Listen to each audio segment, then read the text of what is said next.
Hey, welcome to Entrepreneur Encounters, the show focused on small business owners, entrepreneurs, visionaries, and innovators just like us.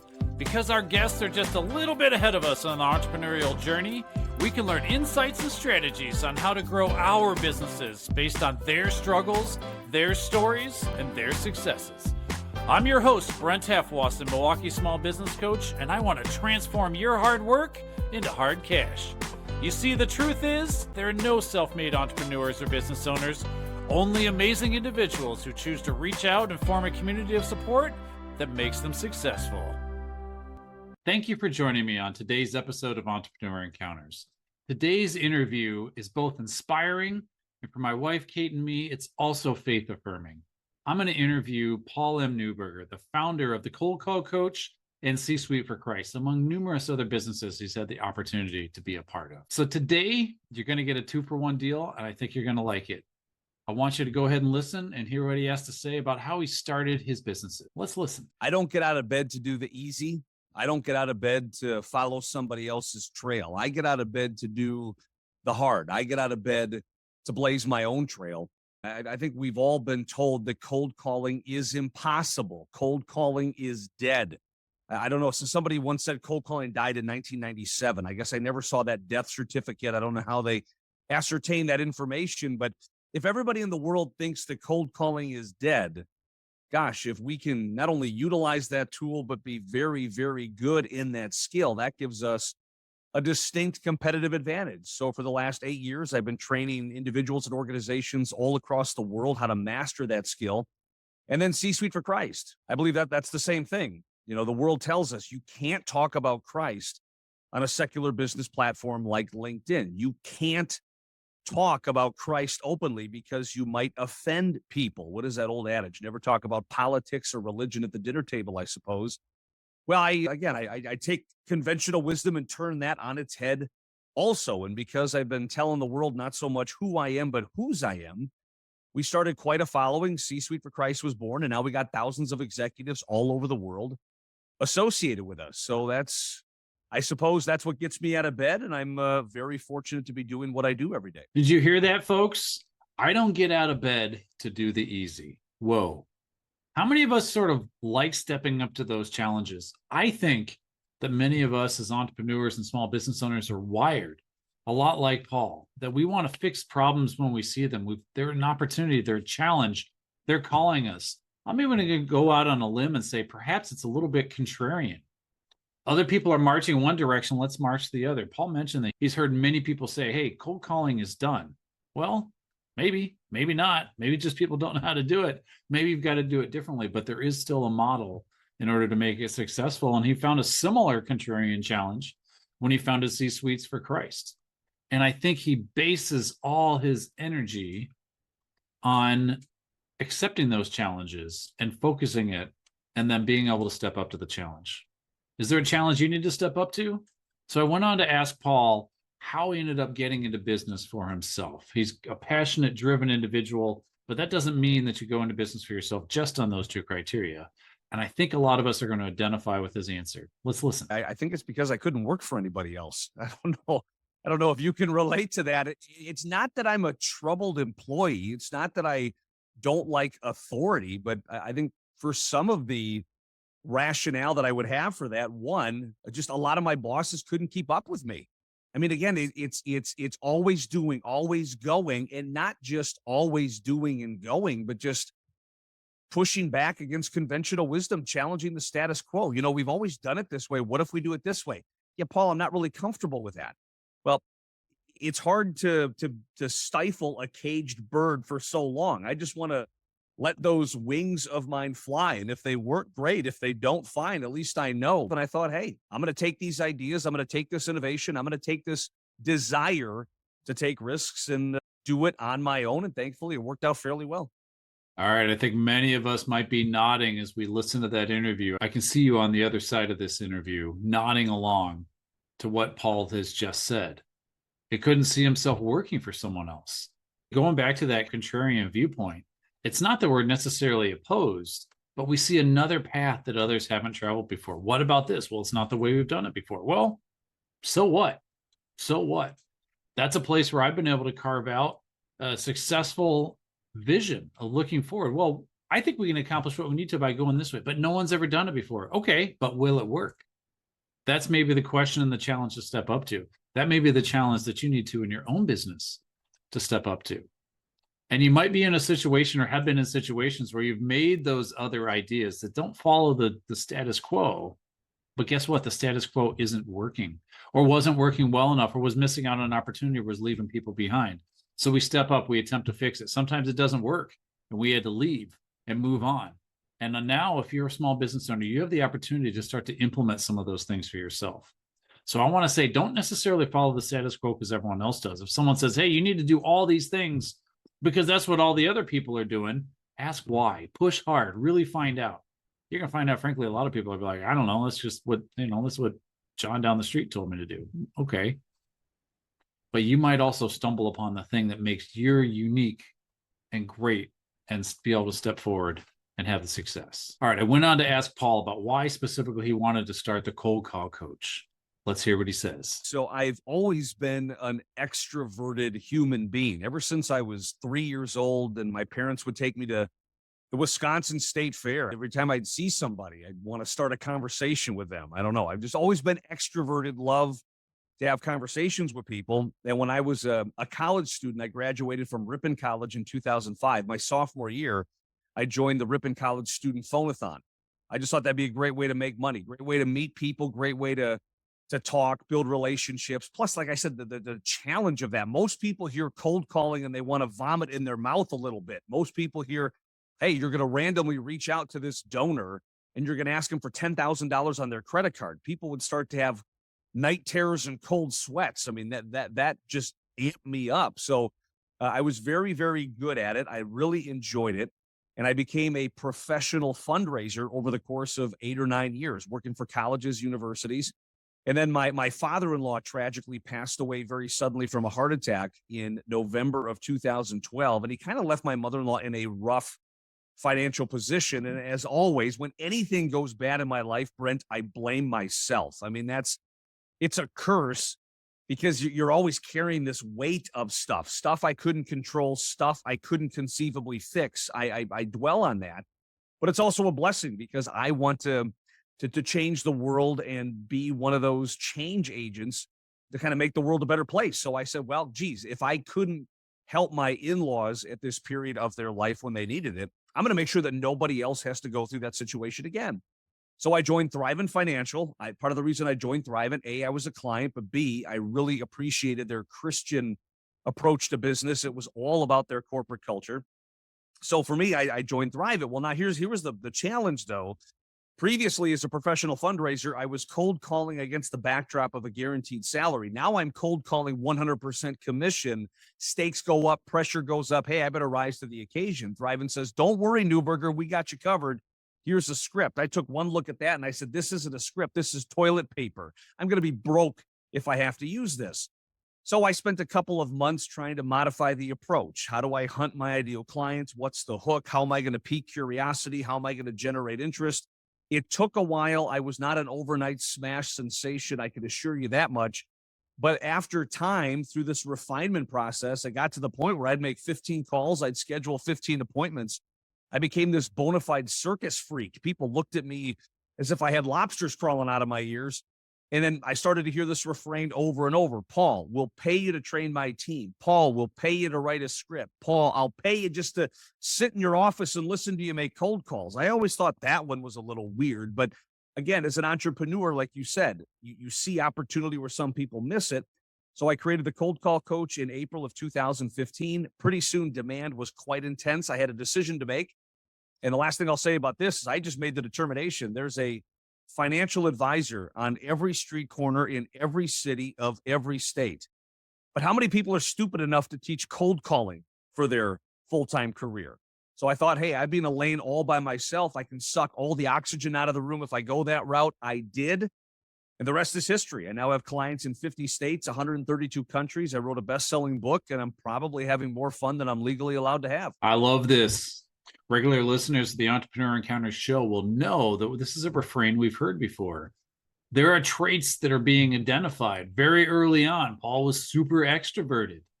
And all of a sudden, those traits start to develop and become what's the business he's going to grow into, essentially.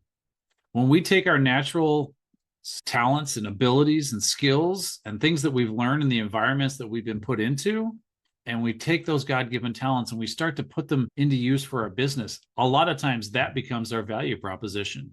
He stated it there. People wanted to come in and listen to him do cold calls because he did it so well at a success rate that way exceeded anything they'd seen before or experienced, and certainly done within their own organization, that he started to figure out, what's my unique value proposition?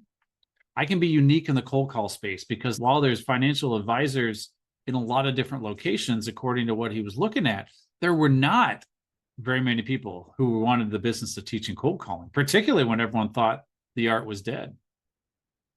I think that's beautiful. Where is the opportunity that everyone else is passing up, but you're just like, I don't really see it, because for me, it's easy. That's the difference. Sometimes when we think it's easy, for everyone else it's difficult. And that's immediately a place I want to say, bridge that gap. There is an offering that you can make, which for you is easy, everyone else is hard. Woo, that's called opportunity. And I want you to pursue it. All right. A lot of us are going to identify with this next segment, because Paul has to make the choice to move from a more stable income to going out there and doing it himself. It's a difficult challenge for many of us to do the transition on. So I want us to listen and hear how Paul did it. It wasn't necessarily the easiest decision in the world, but if it was easy, everybody would do it. And for my opinion, that's what separates the men from the boys, the women from the girls. It's not to say that is not a tacit endorsement for somebody who has a stupid idea to pursue that at all costs. I mean, what I liked about the decision that I made, and again, I'm so far from perfect, it's not even funny. I already screwed up 5 or 6 times this morning before hopping on this call. So I certainly don't have all the answers. But what I liked about the process that I did, and this has followed me throughout my entire entrepreneurial life, is I came up with the supply to meet the demand, not the other way around. And you'll see that from time to time. Entrepreneurs will say, I got this great idea. I'm going to come up with this greeting card company. We're going to sell 50 greeting cards for $100, and we're going to be different because of ABCD. And then my question is always, oh, interesting. How much interest have you had in that? Well, none yet. Oh, well, how much money is going to be in there for you? Well, I don't know yet. Well, red light, stop. Do not proceed. For me, at least, I mean, I was the top life insurance salesman in my regional financial office for Thrivent. I had a very powerful why. I was selling life insurance on my family, friends, and associates because I didn't want anybody to be in the situation my mother-in-law found herself in. I mean, I was passionate. I loved it. Their Christ-centric culture was something that I could really get behind. But when I saw this line of 30 organizations deep, when I said, wow, I'd be one of the few people to teach cold calling, when I saw the money that was coming in, it was a little bit of an easier decision. That doesn't mean it was an easy decision, because some people change their mind. Sometimes, you make a ton of money 1 month, you go 3 months without any other money. Now it's thinking, man, I gotta ration stuff here. How am I going to handle this? But the decision really was that there's demand here. There's money here. I have a proven track record of success. Can we keep this up? And thankfully, the last thing I'll say is, you referenced, I had a very supportive spouse. Tanya, my wife, is a stay-at-home mom. So, I mean, that just amplifies the pressure even more. If we go off the rails, if the money doesn't come in, I don't have another person in this household that's generating revenue. My children are not star kid actors quite yet. So I've had a supportive spouse. She's behind me 100%. She prays for me. She is there to listen to me. And without that, there's no way I could do what I do every day. I promise I didn't pay Paul to say those words. How do you find out if your business is going to be successful and if people are interested in it? Customer discovery. That's going out and talk to potential customers. Are you seeing any interest in it? Have you spent any time actually sort of modeling out, what does it take to be successful? How many client visits would you need? How many people do you need to successfully offer this product or service to? What do you have for a personal budget that you need to meet? Paul had talked about, he understood what his family budget and dynamics were like. He'd mentioned that his wife was stay at home with their kids. And so he had to figure all that out in order to do it. He still made the jump. He said it was still scary. He had some ideas of what that would actually take after having talked to some customers to figure out, is this something you actually want? But one piece that he hits on that's really, really important, and that oftentimes goes wrong when we do customer discovery, We are looking for confirmation bias. We want people to confirm what we're already thinking. And so sometimes we don't listen or we forget. Someone may cancel. They may not go through. They may not really buy the service or pay what we expect in order to make it work. So there's some challenges out there we're going to have to overcome, but you got to do that work up front before you get stuck in the weeds. And then you got to have the determination to say, I'm going to continue, because there will be bumps in the road that come along. Now, I want to highlight one thing that I thought was really critical that he said. Paul said his wife prayed for him regularly. That's something my wife and I do in our business. Listeners of this show know that my wife has joined my business, and now the two of us are figuring out how to move it forward. But it's not alone. We got to figure out how to put it back on God's path, on God's timing, and follow those opportunities that are out there. Have the courage to take the step to move forward, not in blindness, but with faith and courage and research and effort and time to find out what is the right next step and be ready to adjust whatever comes our way. So I went on to ask Paul about his other business that we've heard about, C-Suites for Christ. Let's listen to that story. Everybody who's in business, whether you're an entrepreneur or whether you're just a professional working at an organization, everybody needs to have a why. Why do you do what you do? And regrettably, a lot of people just have no clue. They've just never thought about that. I'm here because I have to be. Really? I don't have a why. Yeah, right. You've just been going to your same organization for 6 years because you've never really thought about it. Well, I want to take care of my family. Well, you can do that anywhere. I mean, you really got to have a firm understanding and appreciation for why you do what you do. I mean, that really dictates the decisions that you're going to make moving forward. I've always had a really good relationship with God. Anybody who's a Christian needs to spend time in the Word. It's just a night and day difference when you're not in it versus when you do read certain scriptures. And the one story that jumped out at me, just almost the first time I read it, was the parable of the talents. And my key takeaway from the parable of the talents is God has generously blessed all of us with a unique set of talents, abilities, and skills. What are we doing with them? A, are we acknowledging that they came from God? B, are we using them to the fullest extent possible? And for God to give us these talents and we don't use them, what a tragedy that is. But lastly, we have to give glory to Him in the utilization of those talents and abilities. Now, I'm not a man of many talents, but the one that I have in particular, if I do say so with all due humility, is my communication. I've been a good speaker. I love being on stage. I'm able to get people to follow a cause, get excited, articulate a point fairly well. So I thought, gee, I've got this ability to communicate. I didn't work at that. God gave it to me. And I've got this large social media following. God put me in a position to make that happen. Am I going to use this ability to communicate? And am I going to use this large social media following to tell the world who I am? Or am I going to use those items, those abilities, those opportunities to tell the world whose I am? And I think for far too long in my professional career, I was boasting from the rooftops of who I am. Well, as Paul says in the letter to the Corinthians, the only thing we should be boasting about is the cross of Jesus, the cross of Christ, because without that, nothing that we do matters. So I started to flip the switch a little bit, and I started to step out of my comfort zone. I started talking about my faith. I started sharing scripture. I started talking about what I believe. Now, that is not an easy thing to do. In retrospect, people look at C-Suite for Christ today and say, of course, why wouldn't you do it? But when you're doing that in a secular business platform where a lot of people don't agree with something that personal, you're putting yourself out there. For every attack or two that I got, I would have people say, wow, Paul, I believe what you believe. We should talk. Wow, Paul, that was inspirational. We should talk. I called these things fellowship meetings, and I became borderline addicted to them. And after a couple of months of just meeting my brothers and sisters in Christ all over the world, hey, Brent, you should meet Hector. Hector, you should meet Kimberly. Kimberly, you should meet Larry. I said, let's get together one day. I called it C-Suite for Christ because we were all top executives. Our first gathering was in December of 2018, and I thought this was just going to be a small little group of people that get together over a stack of flapjacks at Denny's and talk about our faith journey. Fast forward 3 years later, we are now over 2,350 Christian individuals associated with us. We are 41,000 strong on LinkedIn.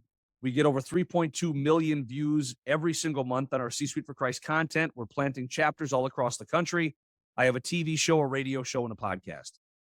It's been amazing to see God's hand at work. All the glory goes to Him. I just kept my eyes open and went with where I thought he was leading me to go. So Paul does something here, I think, that is really critical. Once again, he looks at what talents he has, not the talents he doesn't have, but he identifies the talent he has. And in this case, he says it's communication. And then he merges it with his faith and his values. I know a lot of times businesses talk about what's your value statement, what's your mission, what's your vision. But are we really mixing those together and melding them into the product that is absolutely essential for what we can do and how we were built and how we were created? That's the question I put out to you. Paul said, I got a gift for communication. I got values that I think need to be communicated out to other people of similar faith that can understand it and grow it. And he turned that into an organization to help support, to help provide resources. And clearly, by some of the numbers he stated, and I believe it has continued to grow since we originally did that interview, there is a demand for that out there. Now, does he just do it once and like it happened to work out well? You know, everyone gets it happened to work, but then there's some work that goes on behind it in order to sustain it and to keep it going. And I assure you, to be able to grow it at that level, you have to continue to pour in the energy. But the piece that's essential is focus on what are you uniquely equipped to do that just seems to come easily for you and for others is hard. We're going back to that theme again. And figure out how to build. It can be a ministry around it. It can be a business. It can be an awesome organization, a nonprofit doing good in the world. There are many ways to make that work, but I would say figure out what your calling is. What are you being called to do? What have you been uniquely equipped to do? And what's the opportunity you have in front of you? If you bring those three together, merge it with your own values, I think you're going to see a real powerful outcome that can be driven forward with perseverance and success. All right, I think a lot of people are going to identify with what's coming up. I asked Paul, how does he balance all the things? You can hear from his narrative that he's got a lot going on. He's juggling a whole ton of balls. How do you keep those all going and find some level of balance and success so we don't burn out? Let's hear his story. I had to start basically looking myself in the mirror and saying, is this all worth it? And for me, the answer was no. Nothing is worth working 19-hour days. Nothing is worth a divorce. Nothing is worth being an absent father. Nothing is worth your health. My kids are growing up quickly. I've got only so many years of reasonably good health before my body starts to shut down like it's going to shut down for everybody. I don't want to be there on my deathbed and look at a big bank account or look at a business card or look at the Entrepreneur of the Year trophy that I won. I want to see my kids that know God and love me. I want to have decades of a loving, worthwhile, mutually beneficial relationship with my spouse. That was what was most important. And one of the things that happened over time is I now have more clients. I'm making more money, but I'm spending less time at it because it's more a rinse, lather, repeat. It's customizable. It meets the unique needs, goals, and challenges of the individuals or organizations that I'm working with, but I don't have to reinvent the wheel every single time. I'm happier. I'm averaging probably close to 8 hours of sleep a night, which is unheard of over the course of the past year or so, because I just decided to get smarter based upon what I wanted out of life. And the last thing I'll say is, some people just feel like they've lost control. I have to work 19 hours a day. No, you don't. My calendar controls me. No, it doesn't. You're in control. And when you stop playing the victim card and you start saying, I own my calendar, I own my future, I own my decisions, I own what I'm going to make this life to be, it's the most liberating thing out there. I find these statements pretty liberating. Are we playing the victim card? Are we saying that everything else controls our time and energy? So ironically, when we ask most entrepreneurs and small business owners, what is one of the key reasons you wanted to start your own business? Yes, there was an opportunity. Yes, they didn't feel like others are doing as good. But in that mix, usually very, very high on the list is they want control of their time. Most of us want control of our time. But guess what? That scenario where, oh, my clients are driving the meeting and I need to work the 19-hour days and all the other pieces don't come out. Go back and relook at your priorities. Figure out what it is you really want to do, you want to achieve, and figure out your why. Paul had mentioned it earlier. What is your why here? Why are we actually doing this? And are you getting any closer? Does all this churn actually help you get closer? One of the pieces that Paul mentioned is that now he's able to do more clients, more places, but using less time. He's gotten more efficient.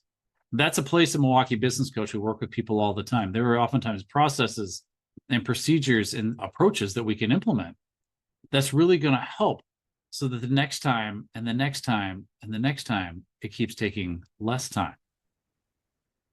It's possible, but oftentimes we have to be able to stop, slow down, analyze, seek some support, and get the guidance we need in order to figure out what's the next level going to be. So speaking of support, I went on to ask Paul, what's his support network like? Because none of us are going to be able to work this out alone. We're going to need people to rely on. Let's hear what Paul says. But one of the things that I sucked at early on, I did everything myself. I had one of those mentalities that if I want to get it done, I got to do this myself. And that was evident in college too. I hated doing group projects because some people loved them. Yay, we get to spread the workload around. I looked at it going, crap. My grade's going to suffer because I got these three knuckleheads when I feel like I'm up here and maybe they're not as good as me. Now, that's a bad attitude to have. But what I started to find as the demand for my services went up, as I got pulled in 1,000 different directions, there's no way I could do it myself, everything. So what I started to do is I just had a really honest conversation with myself, because certain parts of my business were suffering. Bookkeeping was suffering. Invoices were late. My invoices weren't going out at all, and my cash flow was suffering. Some of my follow-up on my employees wasn't getting done. And I'm just thinking, why is that? And I was 100% honest with myself, and I found that I was avoiding those tasks like the bubonic plague. Because if it's a Tuesday afternoon and I have 2 hours of free time, I have the decision, what am I going to do during those 2 hours of free time? Am I going to go through QuickBooks? No, I'd rather get my teeth pulled. Am I going to send those follow-up emails to my employees? No, that doesn't seem fun today. What does sound fun is I'm going to do a social media post. What does sound fun is, I'm going to make about 20 cold calls to try to drum up new business. I was finding that I was really getting drawn to 2 or 3 certain tasks, and everything else was just kind of there. But you have to have those other tasks done, and you have to successfully complete those if you're going to have a humming business. It's just part of the paradigm. Believe it or not, there's people that are passionate about Excel spreadsheets. I think they're nuts, but they exist. Believe it or not, there's people that are passionate about doing administrative work. I think they're nuts, but they do exist. Just like they think I'm nuts for being passionate about what I do. So I said, these are the 2 or 3 things that I'm going to do all day, every day. I'm going to outsource everything else. So I started surrounding myself with people that loved Excel, that loved numbers, people that were introverted. They didn't want to talk to another human being, but they were okay sending follow-up emails. And what I found is when you have people that are passionate about what they do, they're good at it. They excel at it. So that allowed our business to grow in certain areas. It allowed me to focus on what I was really passionate about. That allowed me to excel in my areas. Now, all of a sudden, I got 7 or 8 people that are crazy passionate about what they do. We're excelling in all these areas, and business has never been better. That was one of the biggest lessons I've learned, and I would encourage that to anybody that's listening to this. You can't be great at everything. Plus, there's probably 90% of your job you don't like. You're not alone. Find someone who loves it. Do only what you love to do, and your quality of life is just going to go through the roof. All right. That decision to hire can be super tricky as we get into it. I know it, you know it too. And for Paul, he was running into some significant issues. The cash flow crunch. I love a key piece that he identified when he starts talking about what's going on. There were pieces that he was avoiding because he did not like to do it. I think we need to list out of all the tasks we have to do, list them out and put them into some buckets. Things I love to do and would do without anyone asking me to do it. Things that they're pretty fine. They're above average. And there's some that we probably hate more than others. And what we'll find is that we tend to migrate almost always to our strengths. Avoid the things we're weak at or the things that we don't like. And those are the pieces that start nagging at our business. By the way, you've also just generated the list of where you should really think about outsourcing. Find others who love to do those things, who are great at those things, and then figure out how to, important, how are you going to redeploy that time? Because you're going to say, Brent, I don't have the money to be able to do all that and do the outsourcing and get those things done. I get that. It is a process moving forward. There are some who may be able to go and say, I outsourced everything from the beginning and everything was super successful. There's always a lot more to that story, so I want you to be cautious there. However, if you can figure out how to redeploy that money because you've already done the homework, you've already talked to the customers, you already have a plan of how you're going to get it done, And maybe like Paul, in order to have fun, you go make 20 phone calls, 20 cold calls in order to drum up some business. I know not all of us, not many of us probably are like that, but I had to chuckle when he said for him that was something that was fun, right? If we can figure out how to replace those activities we don't like with ones that we do, usually our passion and energy drive us forward and help us be more successful. And then we bring around other people with us that are able to build us up and to make us better. Look, if you're not sure where you want to go on this and how to do that breakout and how to identify these spots that really need to be outsourced or changed, or put some processes in place that are going to help you, I want to encourage you to reach out to us at mkebusinesscoach.com, and let's see if we can sit down and have a discussion about ways that we can support you and your business and design it so you can continue moving on in your success. Well, just like you, I can't do this on my own. I want to thank Chris Crane, who's written all of our music for both our intro and our outro. And I want to thank my amazing wife, who does all the editing work in order to make these episodes available to you to be able to enjoy and learn from. Speaking of enjoying, if you've liked what you've listened to today, I want to encourage you to go ahead and like, comment, share, and subscribe on whatever platform you listen. So again, thank you for joining me on this episode of Entrepreneur Encounters. I'm Brent Halfwasson, Milwaukee Small Business Coach, and I want to invite Chris to take us out.